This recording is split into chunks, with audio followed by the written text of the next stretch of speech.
In this video, we will discuss the essay The Theory of Rasa written by S N Das Gupta.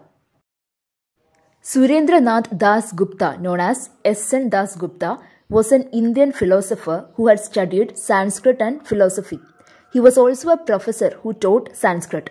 His major works include A History of Indian Philosophy, Yoga as Philosophy and Religion, and Indian Idealism. Now, since this essay is about the theory of rasa, let's first look at what rasa is and then we will move on to the essay.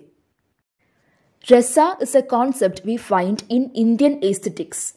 In Indian aesthetics, rasa refers to the aesthetic experience crafted into the work by the writer and relished by a spectator or sahridaya. So, rasa is connected to art or aesthetics. It is the kind of experience that we get when we enjoy art. The artist should be able to craft his work in such a way that his work can produce this experience, and the spectator should be able to relish this experience too. So this is what rasa is. An emotion cannot be called rasa unless it is presented through the medium of art and aesthetically excited. So rasa does not exist in real life. For example, there might have been many incidents in your life which have made you sad. But those are not called rasa. That sadness is not rasa. It is only an emotion that you felt.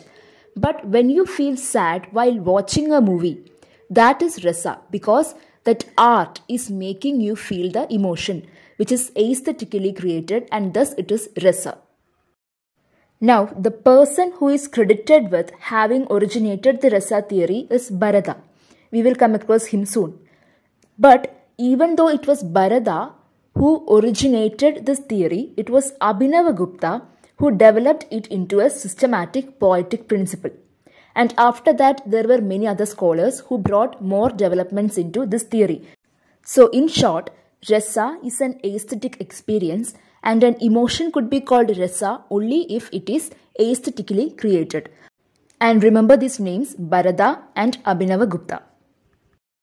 Now, as mentioned before, apart from Bharata, who created this theory, and Abhinava Gupta, who made this theory into a systematic principle, there were others too who made contributions to rasa theory.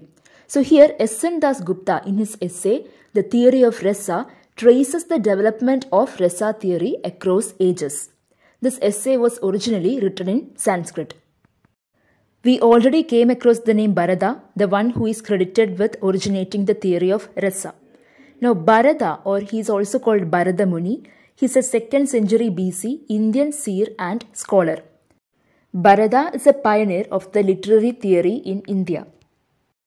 His work Natyasastra, a very important work regarding Indian aesthetics, is thought to be the source of rasa theory.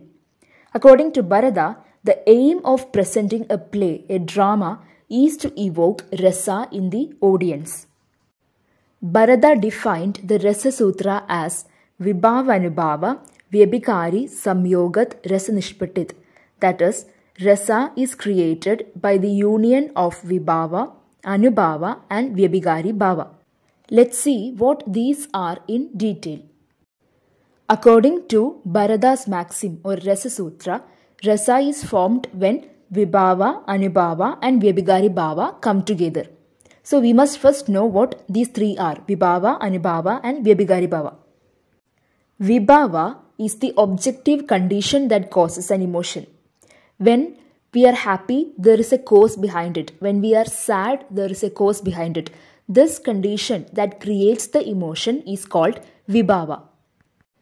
And this objective condition could be either a human or an environmental stimuli. That is, you could be happy because you are in a place that makes you happy, or you could be happy because you are with a person who makes you happy. So based on this, vibhava is of two types. Alambana vibhava, when a person causes the emotion, and uddipana vibhava, when a situation causes the emotion. For example, in Abhignana Shakuntalam, Shakuntala experiences the emotion of love because of Dushyanta. So Dushyanta is the Alambana vibhava, the person who causes the emotion love. And they are in a garden. So the circumstance the environmental stimuli is also causing the emotion, and that is the uddipana vibhava. The next is anubhava. Anubhava refers to the bodily expression by which the emotion is expressed. For example, some people when they are frightened, they start to sweat a lot. Also, some people start to blush when they see a person they love. So, all these bodily expressions, changes are anubhava. They are the responses that appear on the characters when they go through an emotion. So, vibhava is like a cause that creates the emotion, and anubhava is like an effect that follows. We also have vyabichari bhava, which is the diverse or transient emotions that appear along with the dominant emotion. They do not last for a prolonged period of time. Das Gupta has given an example in the essay about a woman waiting for her lover. Now, when the woman is waiting for the lover, there are a lot of diverse transient emotions that flow through her mind. In the example, Das Gupta says that this woman might be going through a lot of emotions. She might be happy that she might finally see him, or she might be frightened that her lover is already meeting someone else, or she might be wondering why he is late. So a lot of diverse transient emotions is going through her mind. These are called vyabichari bhavas. They don't stay permanently, they don't last for a long period of time, but they are fleeting emotions. Now, we also have primary emotions or sthayi bhavas. Our personality consists of some primary emotions that lie in the subconscious or unconscious strata of the mind. The primary emotions or dominant emotions or sthayi bhavas as they are called, they run through all human natures in a permanent manner. They become rasa when they are aesthetically excited. Earlier when I talked about vyabichari bhavas, I mentioned that vyabichari bhavas are fleeting emotions. They come and go. They don't stay for a prolonged period of time.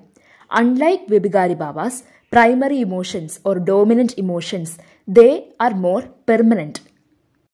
These sthayi bhavas are already there in us. It's already there in human nature. But only when it is aesthetically excited using vibhava, anubhava or vyabichari bhava, it can turn into rasa. When certain sthayi bhavas are excited using appropriate vibhavas, anubhavas and vyabichari bhavas, the sthayi bhava is transmuted to its corresponding rasa. We saw that the primary emotions or sthayi bhavas in our mind could be aesthetically excited to its corresponding rasa using vibhava, anubhava and vyabichari bhava. Now here are 9 rasas, Shringara or love, Hasya, laughter, Karuna or sorrow. You may go through them. Now among these 9 rasas, the first 8 from Shringara to Adbhuta, these were introduced by Bharata. And the last one, Shanta or peace, this one was added by Abhinava Gupta. You might have heard the term Navarasa, which is related to Indian dancing and acting. So here is a picture of the Navarasas or the 9 rasas. Let's move on to Bhattalolada. Bhattalolada simply agrees to what Bharata had said about the rasa theory. According to him, rasa is the product of all the 3, vibhava, anubhava and vyabichari bhava. Next we have Mamada. According to Mamada, the relation between the bhavas and rasas is not a producer-product relationship. Earlier, Bhattalolada said that rasa is the product of the bhavas. Here Mamada says it is not so. It is not a producer-product relationship that exists between bhavas and rasa. The bhavas alone cannot lead to the realization of rasa. There should be an efficient cause or causes or nimitta karanas. Then we have Shamguga. Shamguga explains his idea with the example of a painting. Shamguga uses the example of a painting of a horse to discuss the relationship between the real and the unreal. When we look at the painting of a horse, is it a horse? Yes, it is a horse. But is it really a horse? No, it is not. It is not a real horse. It is only a painting of the horse. So it is a horse and not a horse at the same time. This is the same case with performance. Performance is like a painting. It is neither real nor unreal. The blending of these two worlds, the real and the unreal, can create rasa according to Shamguga. The next important figure is Bhattanayaka. According to Bhattanayaka, rasa is neither produced nor created. Aesthetic pleasure or rasa is a spiritual experience in the mind. We enjoy it with the special functions in us. That is, rasa is not a thing that we can produce or create. It is a spiritual experience happening in our mind. And how do we experience this? To experience rasa, we have two functions in us. And those are bhavagatva and bhojagatva. Bhavagatva is the function that concerns the writer and bhojagatva is the function that concerns the spectator.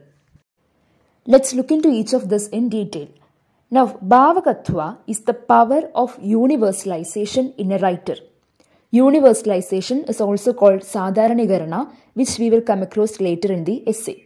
So for now, universalization is the capacity of the writer, the quality in the writer to create a work that universally appeals to everyone. So this power of universalization in a writer, the power which makes the characters, settings and events universal, it is called bhavagatva. It concerns the writer. With bhavagatva, the writer is able to produce the new spiritual creation. Now, bhojagatva concerns the spectator.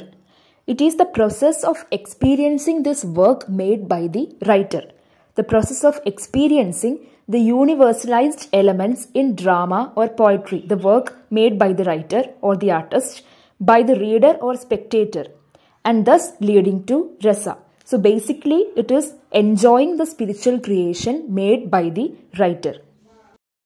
So according to Bhattanayaka, rasa is not a thing or object that can be created or produced. It is an experience, a spiritual experience, which we enjoy with the help of the functions in us like bhavagatva and bhojagatva. Bhavagatva concerns the writer. It is the quality in the writer to produce works which have a universal appeal. Whereas bhojagatva concerns the spectator or the audience. It is the quality of the audience or the ability in the audience to enjoy the spiritual creation made by the writer. Next is Bhattadauda, who is Abhinava Gupta's teacher. Now, Abhinava Gupta and Bharata are the two names that we discussed in the introduction to this essay. We will discuss Abhinava Gupta next. But before that, let's see Bhattadauda, Abhinava Gupta's teacher. In Bhattadauda's work, Kavya Kauduga, he says dramatic play is not actually happening.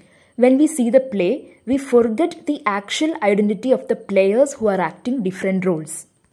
When we see a play, we forget that it is a play that is scripted and an actor is acting. We think of the actor as a real person living his life. So we are forgetting the actual identity of this person who is only acting out a role on the stage. Here Bhattadauda also gives an example. The one who plays the part of Rama doesn't appear in his actual character. It doesn't appear to us that he is not the Rama about whom Valmiki wrote. He seems real. This seems like an actual experience, as if it is an actual occurrence of the character presented. The physical expression of this actor, along with the music and scenery, may evoke a vision of reality. So in this example of a person acting out the role of Rama, we are only connecting what we already know about Rama, about the story, with what we are witnessing on the stage. We already have some information about what kind of a character Rama is. We know the story, and that is our past impression. And we are associating it and connecting it with the present experience. This creates a new experience. The past impression, memories, associations, etc. becomes connected with the present experience. As a result, a new experience is created, and this provides new types of pleasures and pains. This is technically called Rasavadana or Chamatkara. Now finally moving on to Abhinava Gupta. As told earlier, even though Bharata created this theory, it was Abhinava Gupta who started a discussion on Rasa theory in his work Abhinavabarati, which is a commentary on Bharata's Natyasastra. In Bharata's maxim, the rasasutra, that is vibhava, anubhava, vyabichari, samyogat, rasnishpattih. In this, Abhinava Gupta gave importance to mainly two terms, samyogat and rasnishpattih. Samyogat meaning combination and rasnishpattih meaning manifestation of rasa. A very important point to remember when you think about Abhinava Gupta is universalization or sadharanigarana. Now we already saw this word universalization when we were talking about bhavagatva and bhojagatva. Let's see what universalization is in detail. In an aesthetic experience, we get liberated from the obstacles caused by our ego. Emotions are then devoid of all its local character. That is, while we are enjoying an art form, our emotions get devoid of their local character.